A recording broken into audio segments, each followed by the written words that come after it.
시선으로 아이들이 바라보고 있는가, 어른들이 바라보고 있는 것과 좀 다르거든요.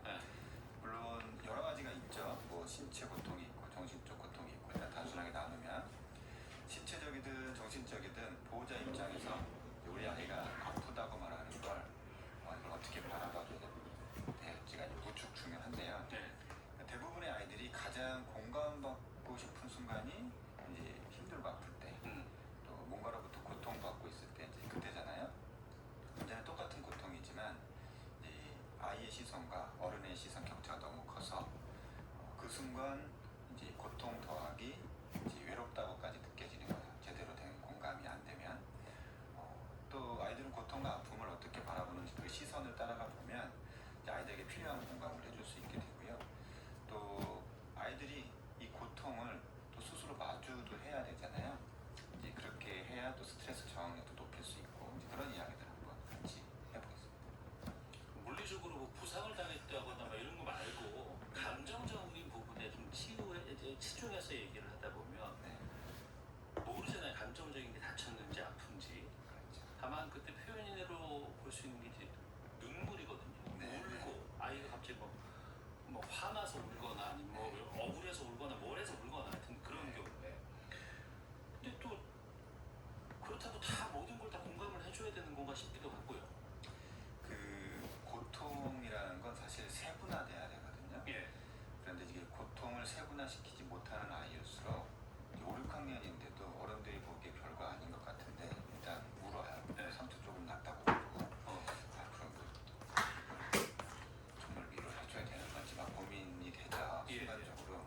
그러니까 예를 들어서 말을 못하는 아기의 경우 그냥 고통뿐만 아니라 아이는 항상 울죠. 많이 배고프면 울고, 졸리면 울고, 깨나면 울고, 밥 먹고 나면 울고, 다 울죠. 그걸 어떻게 바라보냐면 그냥 아기는 불쾌한 순간을 보거든요. 그런 모든 순간이 다 이제 불쾌한 거예요. 이걸 다시 돌려 말하면 그런 불쾌함이든 고통이든 아픔이든 이걸 세분화하지 못해서 그냥 통째로 다 울음으로 표현을 하는 거죠. 아기는. 이제 그 과정이 성장 과정까지 계속 이어지는 거예요. 그래서 인지 발달하고도 긴밀히 연결이 되어 있고요. 자녀가 신체적으로 아프다고 올 때 일단은 누군가 물어봐 주는 게 좋아요. 어디가 아프냐? 그럼 이제 뭐 머리, 발 등 뭐 다친 곳을 보여주겠죠. 그럼 그 부분을 일단 뭐 상처는 닿지 않게 이제 좀 만져주시고, 일단 거기를 터치해줘서 감각적으로 느끼게 해주고, 뭐 상처가 났구나 하고 호 풀어주고, 뭐 밴드도 붙여주고. 이제 별것 아니지만 이런 과정을 거치면서 아이들이 통증을, 아픔이라는 것도 불쾌함이라는 걸 세분화할 수 있게 되는 거예요. 고통을 세분화해서 표현할 수 있을수록 이제 아이들은 이걸 세분화해서 얘기하니까 나에게 다가오는 대처나 설명이 달라지는구나, 이런 걸 알게 되고 더 이상 울 필요까지는 없는 상황이라는 걸 구분하게 되는 거죠. 그래서 고학년인데도 자주 운다, 이걸 별거 아니야, 금방 나을 거야, 이렇게 표현해서 대응해 주시기보다는 좀 더 구체적으로 세분화해서 그건 찬바람을 맞아서 머리가 아픈 걸 거야, 뭐 수박을 많이 먹고 자서 배가 아픈 걸 거야, 이렇게 구체적으로 세분화하는 표현을 해준 뒤에 후속 조치를 해주시면 점차 우는 게 줄어들 겁니다. 그러니까 적극적인 표현을 하기 때문에 이제 해주는 건데, 얘기를 안 했네. 속이 어떻게 됐는지 문거로 됐는지 답을 안 하고 알려주지 않고 가만히 있어요. 꾹꾹 눌러 있어요. 그럴 때 어떻게 해요? 실제로도 이제 수학여행 가다 보면 아이들이 침대에서 떨어지거나 해서 갑자기 다친 경우가 있고 막 그래요. 그런데 말을 안 해요. 그럼 담임도 모르죠. 우연치 않게 다른 아이들이 말해주고인지 알아가지고 뭐 병원 데려가고 그런 기억이 있거든요. 일단 기본적으로는 내향성이 무척 강한 아이들이 유독 아프다는 표현 잘 안 하고요. 일단 그냥 있어봐요. 그냥 있어본 다음에 그 뒤에 가서 이제 꾹꾹 참다가 좀 어려운 상황이 오기도 하고, 또 이걸 내가 뭔가 좀 잘못했다고 생각을 하고 이제 아픈 걸 말 표현 안 하기도 하고요. 조금 고학년 아이들 중에는 사춘기를 겪는 아이들 중에 이것 때문에 시선이 집중되는 게 싫어가지고 이제 말을 안 하는 경우도 있어요. 어떤 경우는 뭐 대처 시간이 늦어지기 때문에 좋진 않죠.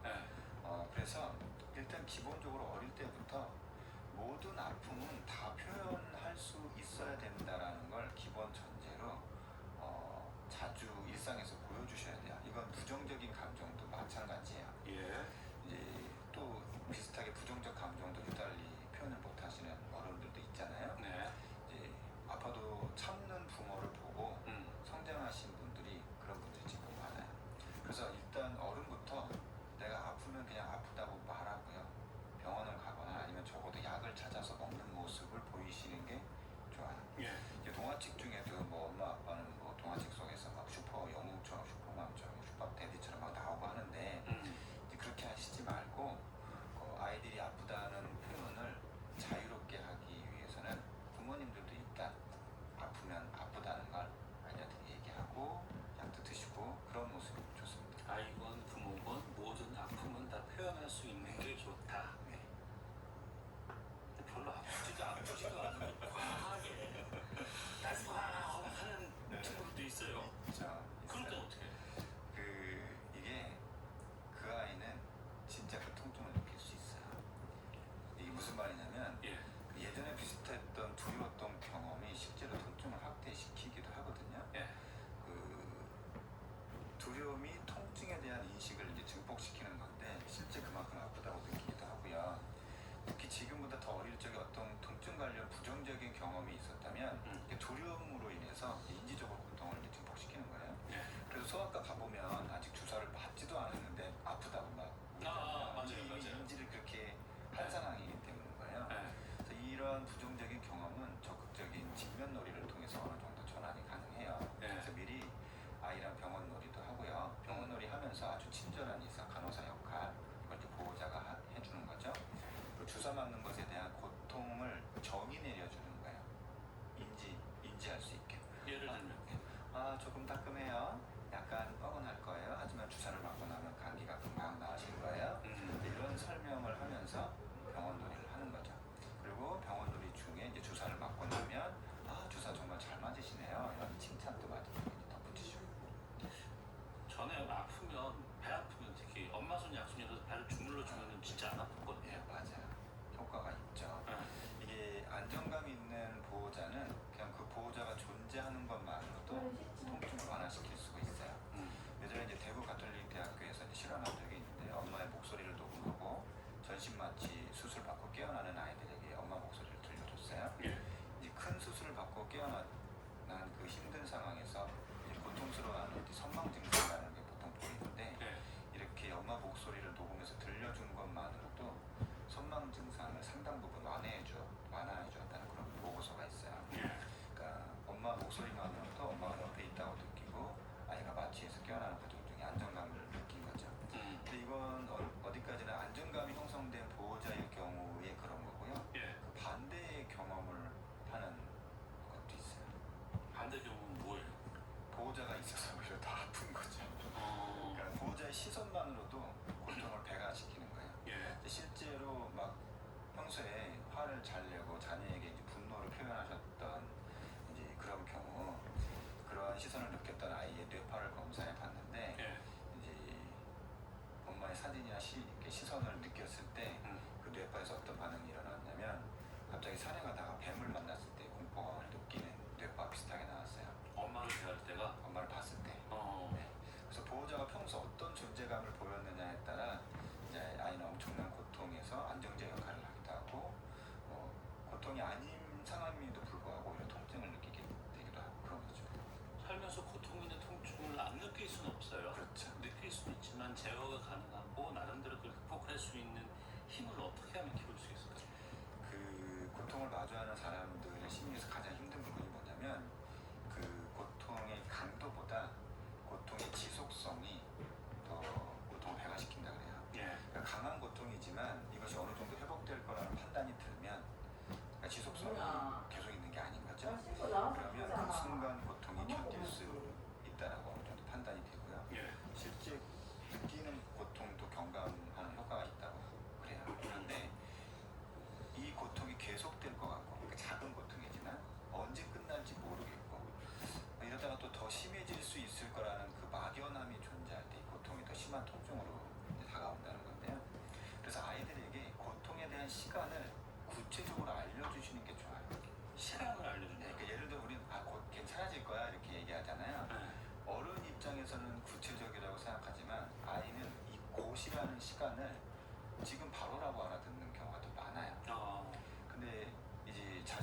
시간이 지나도 아프면 이제 걱정이 또 몰려오는 거죠.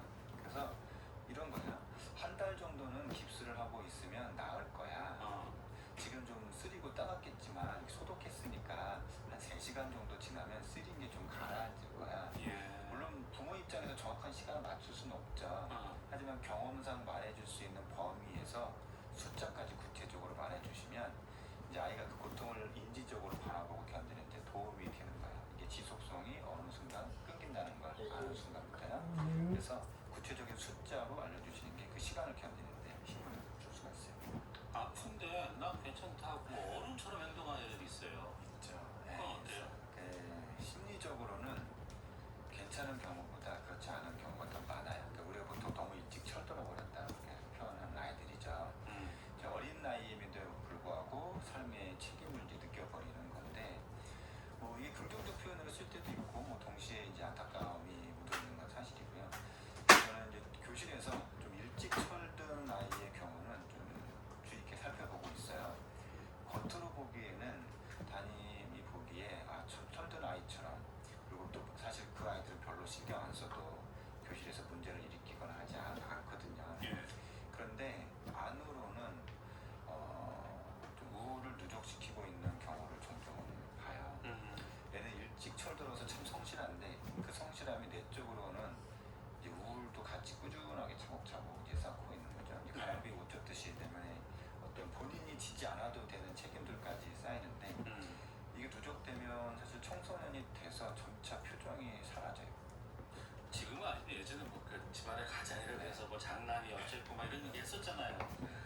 그 일찍 철든 아이들이 있어요. 그럼 좀 그 짐을 좀 내려놓게 해줄 수도 있지 않을까요? 그 아이들한테는 사실 놀아라 그래도 잘 안 놀거든요. 그래서 일부러 경쟁하는 놀이를 저는 교실에서 시켜요. 스포츠 같은 거요? 네, 맞아요. 그 4-5명 정도 뭐 모듈 만들고 대항하는 게임 같은 것도 있고요. 이게 경쟁 놀이를 하다 보면 주변 아이들이 이렇게 놀면서 욕심 부리고 살짝 규칙도 어기고, 그러니까 이게 우리 팀이 이기려고 이제 반칙을 하는 거죠. 그럼 철든 애도 그 분위기에 휩쓸려서 그 순간 잠깐 있고 어린애처럼 그런 모습을 보여요. 이제 그러면서 쌓아놓았던 어떤 누적된 우울감들을 자기도 모르게 이제 청소하는 그런 역할을 할 수 있고요. 일단 또래와 함께 팀을 이뤄서 이게 반칙인 듯 아닌 듯 애매한 경계가 있는 놀이들 있잖아요. 뭐 축구할 때 약간 어깨를 밀친다든가 야구하는데 이제 공을 터치해야 되는데 이게 손을 터치했는지 상대방 공을 터치했는지 살짝 애매함이 발생할 수밖에 없는 그런 경쟁 놀이, 이런 놀이들이 일찍 철든 아이들의 짐을 내려놓게 할 수 있는, 그리고 그 순간 아이들에게 돌아가게 할 수 있는 아주 효과가 좋습니다. 아이들의 고통이라든가 아픔에 대해서 좀 우리가 주의할 점이 있나요? 그러니까 아이들도 알아요. 지금 내가 마주하고 있는 이 고통을 엄마나 아빠가 대신 없애주지 못하다는 걸요. 그냥 아프다고 말할 때 어떻게 얼마나 힘드냐고 되물어 주시면 되고요. 나머지는 아이가 겪어낼 거고, 웬만한 것들은 또 회복 탄력성으로 다 극복해낼 거예요. 단지 유의사항을 이제 하나만 말씀드리면, 지금 우리 아이들이 겪고 있는 고통에 어떤 의미를 부여하지 말아주세요. 이게 무슨 말이냐면, 지금 너가 이렇게 힘든 건 말이야, 나중에 훌륭한 사람이 되게 하려는 거야. 지금 너가 이렇게 고통스러운 건 너가 더 뛰어난 사람이 되기 위해서야. 심지어 이렇게 의미를 부여하는 보호자분도 계셨어요. 엄마가 그러는데요, 제가 친구들한테 왕따 당하는 거는요, 하나님이 나중에 제가 어떤 어려움도 극복해낼 수 있는 힘을 주시려고 그런 거래요. 내게 마주한 고통이나 아픔을 직면하지 않고 거기에 어떤 미화되는 의미가 부여되는 순간, 아이는 자기 자신의 고통을 있는 그대로 보지 못하게 돼요. 그리고 자기 자신에게 솔직해지지도 않고요. 그 아픔이나 고통은 그냥 있는 그대로 직시하게 해주고요. 그리고 어떻게 하면 이 시간을 견디게 해줄 수 있는 과정을 알려주는 게 그 아이에게 더 성숙하게 이제 아픔을 견디게 해줄 수 있게 되는 겁니다. 알겠습니다. 자, 유석초등학교 김선원 선생님과 함께했습니다. 고맙습니다. 네, 감사합니다. 현엄 중창단이 부릅니다. 우산 듣겠습니다.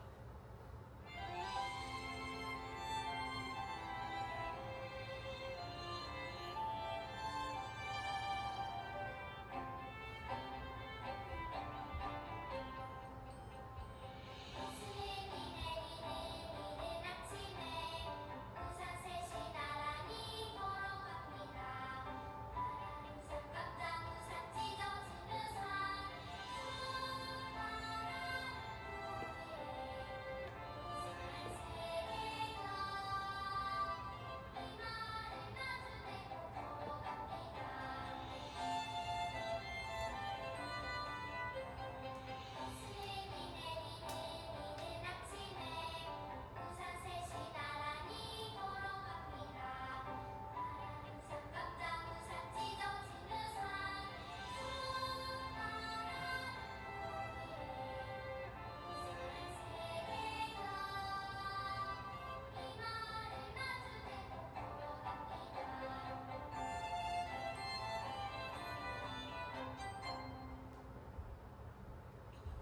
마지막 코너는 요즘 사람들의 마음 고민을 나눠보는 시간입니다. 심리탐구 그로이브 오혜영 대표 나오셨습니다. 어서 오세요. 안녕하세요. 예, 오늘 주제가 중노년층의 의존성과 건강한 독립에 대한 이야기다.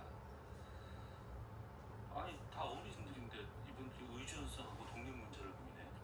네, 다 어른이시잖아요. 네. 근데 50대 후반에서 70대 어르신 중에서 요즘 이렇게 자식 키워나가야 다 부질없다, 내 인생 허무하다, 이렇게 심한 우울감을 호소하시는 분들이 많아요. 자녀가 대학을 가거나 예. 취업을 하거나 예. 결혼을 해서 품을 떠난 뒤에 찾아오는 빈둥지 증후군인데요. 아 그런 걸 빈둥지 증후군이라고 해요. 그게 정서적인 의존성과 연결되는 경우가 많습니다. 예. 그래서 내 인생의 시계를 오로지